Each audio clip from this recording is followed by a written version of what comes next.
क्या आप भी जब मूली के पराठे बनाते हैं तो पराठे फट जाते हैं, स्टफिंग बाहर निकल जाती है, पराठे गोल नहीं बनते, पराठे फूलते नहीं हैं, टेस्ट अच्छा नहीं आता। यही दिक्कत होती है ना अक्सर। पर आज मैं आपके साथ कुछ ऐसी बातें शेयर करूंगी जिन्हें फॉलो करके अगर आप मूली के पराठे बनाएंगे तो ना तो पराठे फटेंगे, ना ही स्टफिंग बाहर आएगी और ना ही पराठे चिपकेंगे। बिल्कुल फूले फूले और बहुत ही टेस्टी पराठे बनकर तैयार होंगे। स्टफिंग बनाते वक्त एक ख़ास इंग्रेडिएंट का यूज़ करेंगे जिससे स्टफिंग बहुत ही ज़्यादा टेस्टी बनेगी। तो यहाँ पर मैंने ली है करीब 1 किलो मूली, शायद 1 किलो है, पक्का नहीं पता। अब इसे मूली को अच्छे से धो लिया है और धोने के बाद में कुछ इस तरह से पील ऑफ कर लेंगे।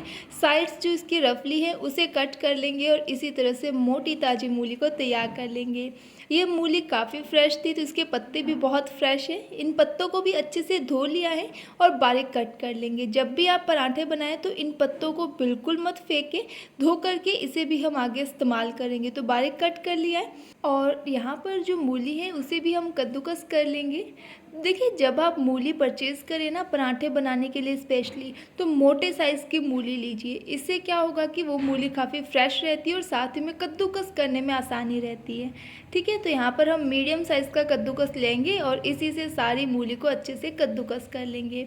अब मूली हमने पहले से धो ली थी तो इस टाइम पे कभी भी मूली मत धोया करें, अदरवाइज़ मूली में बहुत ज़्यादा पानी हो जाएगा। तो अब यहाँ पर हमने मूली जो कद्दूकस की है वो दोनों हाथों से इस तरह से पकड़ेंगे और अच्छे से निचोड़ लेंगे ताकि जितना भी इसका पानी है ना वो अलग हो जाए। देखिए, अगर हम इस स्टेप को नहीं करेंगे और डायरेक्ट इसका स्टफिंग बनाने लगेंगे तो क्या होगा, पानी पड़ा रहेगा और ये जो स्टफिंग है वो काफ़ी ज़्यादा गीली बनेगी और जब हम पराठे बनाएंगे तो पराठे परफेक्ट नहीं बनेंगे। तो इस स्टेप को आप बिल्कुल मत भूलिएगा। तो लीजिए, यहाँ पर हमने इसी को फॉलो करते हुए कम्प्लीटली जो जितना भी पानी था वो अलग कर लिया और जो मूली है वो बिल्कुल अच्छे से ड्राई हो गई है, इसे हमने अलग कर लिया है। आप चाहें तो एक साथ मूली को कॉटन के कपड़े में बांध करके भी पानी अलग कर सकते हैं। अब गैस पर रखेंगे कढ़ाई, 1 बड़ा चम्मच ऑयल डालेंगे, 1 चम्मच जीरा। हल्का जब ये क्रैकल हो जाए फिर इसमें डालेंगे 2.5 स्पून के करीब बेसन। ये नॉर्मल चावल खाने वाला स्पून है तो उसी का मेज़रमेंट है। बेसन को अब हम बिल्कुल सिम फ्लेम पे 2 मिनट से 3 मिनट अच्छे से पका लेंगे जब तक एक अच्छी महक ना आने लग जाए, जब तक इसका कलर ना चेंज हो, यानी कि इसका कच्चापन दूर करना है।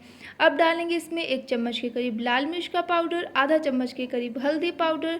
30 सेकंड तक इसे भी पकाएंगे और फिर जो हमने निचोड़ कर मूली अलग की है उसे डालेंगे और इसे अब हम 2 से 3 मिनट तक मीडियम फ्लेम पे अच्छे से पका लेंगे।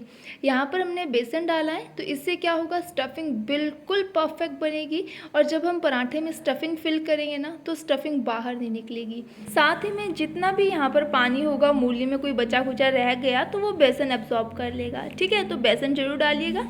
अब इसे हमने अच्छे से पका लिया है 2 मिनट से 3 मिनट, फिर हरे पत्ते डाल के इसे भी पका लिया 2 से 3 मिनट तक। यानी कि सिंपल बात है, हमें इसका कच्चापन दूर करना है। तो इसे मैंने अच्छे से पका लिया और अब हम इसे अलग प्लेट में निकाल कर बिल्कुल अच्छे से ठंडा कर लेंगे। देखिए, कुछ छोटी छोटी बातें होती हैं जिन्हें हम ध्यान में नहीं रखते और फिर पराठे बनाने लगते हैं तो पराठे परफेक्ट नहीं बनते।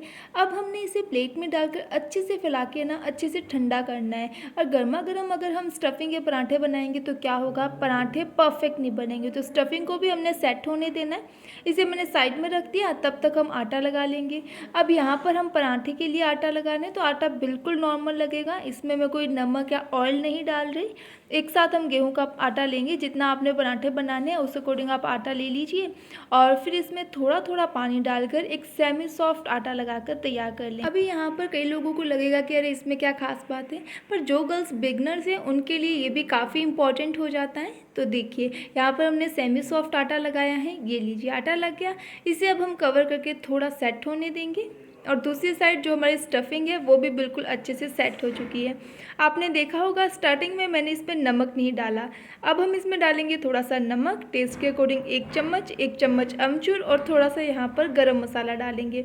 अच्छे से मिक्स कर लेंगे। स्टार्टिंग में हमने पहले नमक क्यों नहीं डाला, अगर हम पहले नमक डालते तो बाद में स्टफिंग ने पानी छोड़ देना था। इसीलिए जब आप पराठे बनाएं उसी टाइम ही नमक डालिएगा। तो इस कंसेप्ट को आपने समझ लिया ना, कहाँ दिक्कत कर रही थी आप जब जब पराठे बनाते हैं तो पराठे फट जाते हैं, प्रॉब्लम आती है, तो नमक एक साथ डालने से प्रॉब्लम आती है। नमक लास्ट में डालिएगा। स्टफिंग बन चुकी है, आटा लग चुका है, आटे को एक बार फिर से मसल के सेट कर लिया।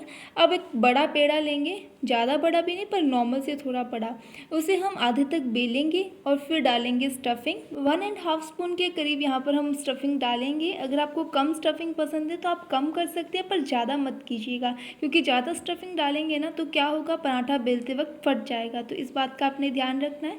अब हम इसी तरह से मोदक या मोमोज पैक करते हैं, सील करते हैं, बिल्कुल वैसे ही पैक करेंगे।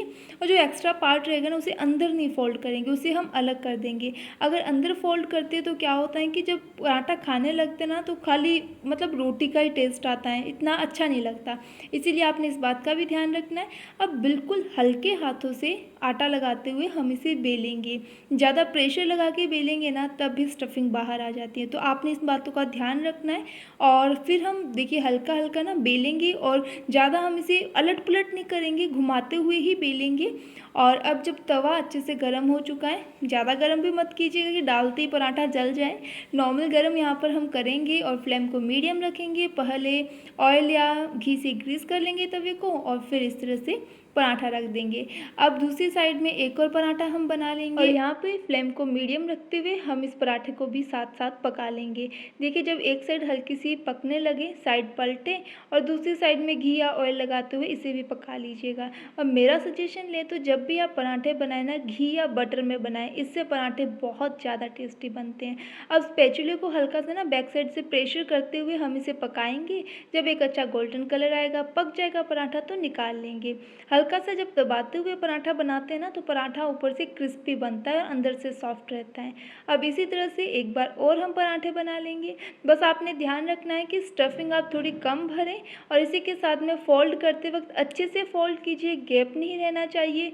हल्के हाथों से बेलें और मीडियम फ्लेम पे इसे पकाएं। तो लीजिए इसी तरह से हम जो है सारे पराठे बना लेंगे। देखिए अगर आप बिगनर हैं, आपने कभी मूली के पराठे नहीं बनाए, या जब भी आप मूली के पराठे बनाते हैं आपके ख़राब हो जाते हैं, तो मेरे इस तरीके से एक बार मूली के पराठे ज़रूर बनाइएगा। मैं गारंटेड आपको कह सकती हूँ कि आपके पराठे बिल्कुल भी ख़राब नहीं होंगे। हाँ, एक दो बार जब आप बिगनर हैं, स्टार्टिंग में करेंगे तो हो सकता है ख़राब हो जाए, क्योंकि इतना जब न्यू होते ना तरीका नहीं आता। जैसे जैसे आप 1 से 2 पराठे बनाने लगेंगे ना, आपके पराठे बिल्कुल परफेक्ट बनेंगे। अगर आपको अभी भी कोई क्वेश्चन है तो बेझिझक आप मुझे कमेंट में मूली के पराठे से रिलेटेड क्वेश्चन कर सकते हैं, मैं आपका 110% रिप्लाई दूंगी।